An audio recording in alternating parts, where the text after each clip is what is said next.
उत्तर प्रदेश में लोकसभा चुनाव के लिए बिसात बिछ चुकी है। चुनाव प्रचार के दौरान नेताओं में जुबानी जंग भी तेज हो गई।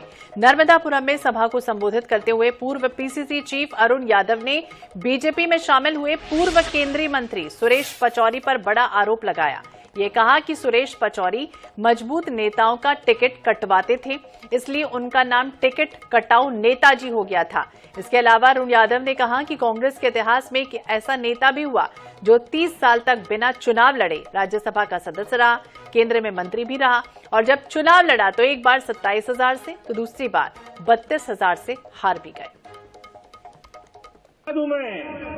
हिंदुस्तान के इतिहास में, कांग्रेस के इतिहास में एक नेता ऐसा हुआ जो 30 साल तक बिना चुनाव लड़े राज्यसभा का सदस्य रहा, मंत्री रहा, संतरी रहा, तमाम कांग्रेस पार्टी की ओहदों पर रहा। एक नेता है हिंदुस्तान में जो कोई भी चुनाव नहीं लड़ा, और अगर लड़ा तो एक बार 27 से, एक बार 32 से, और हमने तो इस बार भी कहा था लड़ लीजिए, हमारी तरफ से कोई मनाही नहीं थी।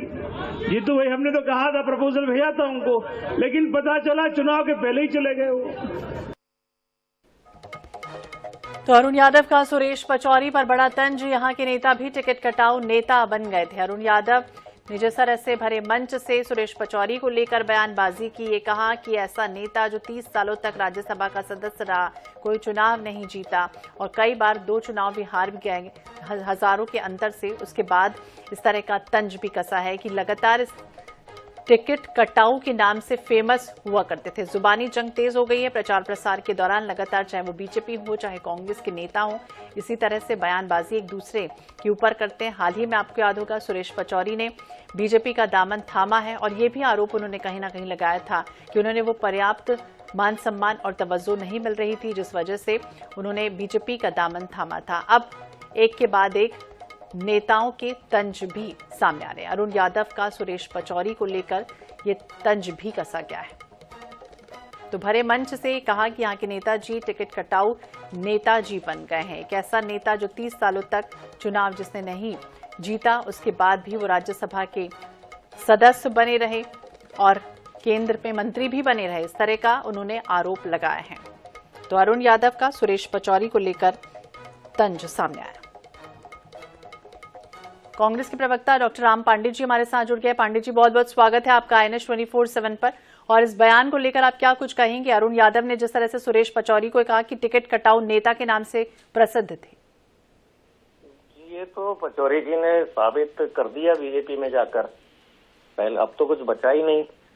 पार्टी ने उनको मंत्री बनाया, 4-4 बार उनको राज्यसभा में भेजा, प्रदेश अध्यक्ष बनाया, सब कुछ उनको दिया, और उसके बाद भी वो बिना कारण के भारतीय जनता पार्टी में चले गए। तो ये अपने आप में प्रूफ करता है कि वो कांग्रेस में रहकर कांग्रेस को नुकसान पहुंचाते थे, कांग्रेस में रहकर टिकट वितरण में सही भूमिका नहीं निभाते थे, और ये बीजेपी में जाकर उन्होंने ये साबित कर दिया है। क्योंकि बीजेपी में अभी उनका जाने का कोई कारण ऐसा नहीं नजर आ रहा कि जिसके कारण वो कांग्रेस छोड़कर जाएं। कांग्रेस ने उनको मान सम्मान, लोकसभा हारे फिर भी पार्टी में रखा, विधानसभा हारे फिर भी पार्टी में रखा, हमेशा उनको सम्मान दिया।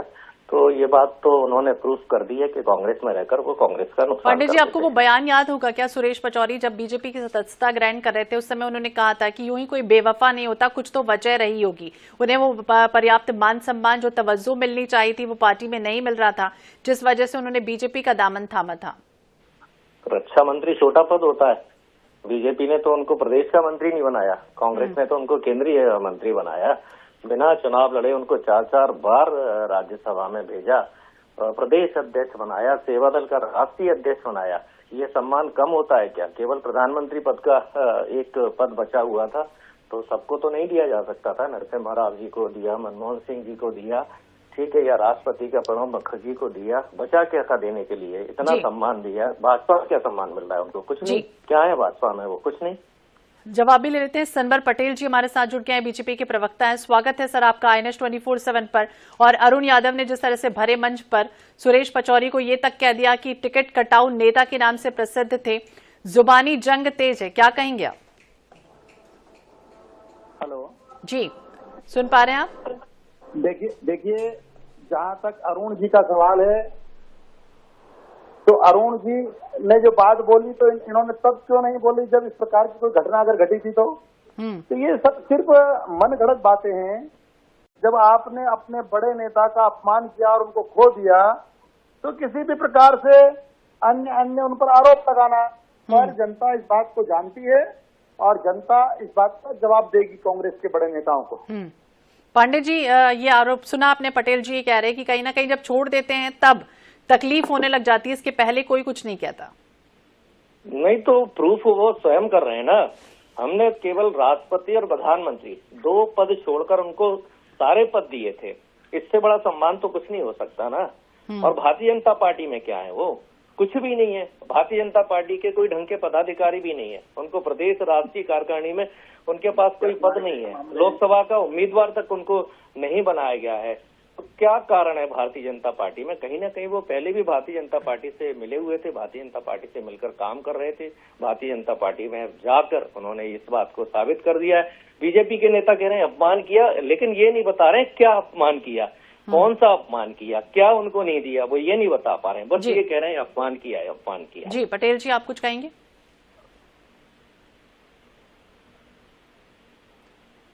शायद संपर्क टूट गया है। पांडे जी से ही सवाल करेंगे। पांडे जी, ये भी आरोप कहीं ना कहीं कि जो कांग्रेसी छोड़ रहे हैं, जिनकी विचारधारा कांग्रेसी नहीं है, वो लगातार छोड़ रहे हैं। बीजेपी का इस तरह का आरोप भी लगा है। जी, अशोक चौहान ने छोड़ी है ना।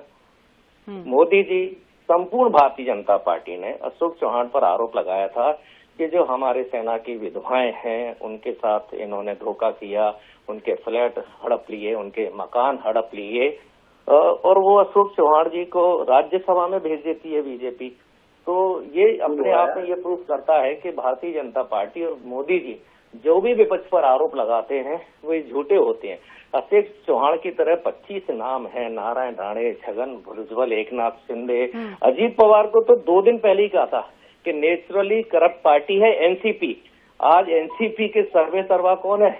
अजीत पवार। मतलब naturally corrupt party Narendra Modi ji स्वयं कह रहे हैं, और 2 दिन बाद नेचुरली करप्ट पार्टी के मुखिया को आप डिप्टी सीएम बना रहे हैं। जी सनवर जी, आपसे भी समझना चाहेंगे, ये आरोप भी अभी हाल ही में दिग्विजय सिंह ने भी लगाया था कि जिनको इतना मान सम्मान दिया, गांधी नेहरू परिवार ने तक सम्मान दिया, इसके बाद भी इतना सम्मान अर्जित करने के बाद भी वो उनके नहीं रहे। तो विश्वसनीयता पर भी कई बार सवाल उन्होंने खड़े किए थे। क्या कहेंगे आप?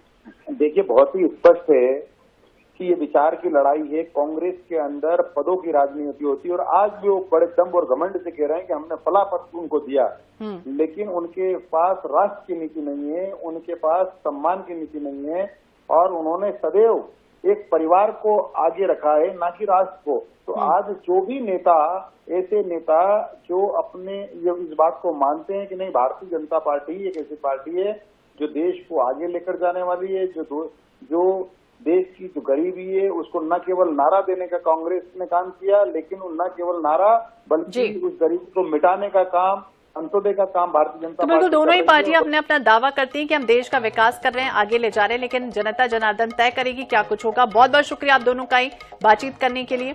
तो डॉक्टर राम पांडे जी हमारे साथ जुड़े होते, डॉक्टर सनवर पटेल जी हमारे साथ जुड़े थे, अपनी अपनी प्रतिक्रिया उन्होंने दी है। अरुण यादव ने जिस तरह से सुरेश पचौरी को लेकर बड़ा बयान दिया।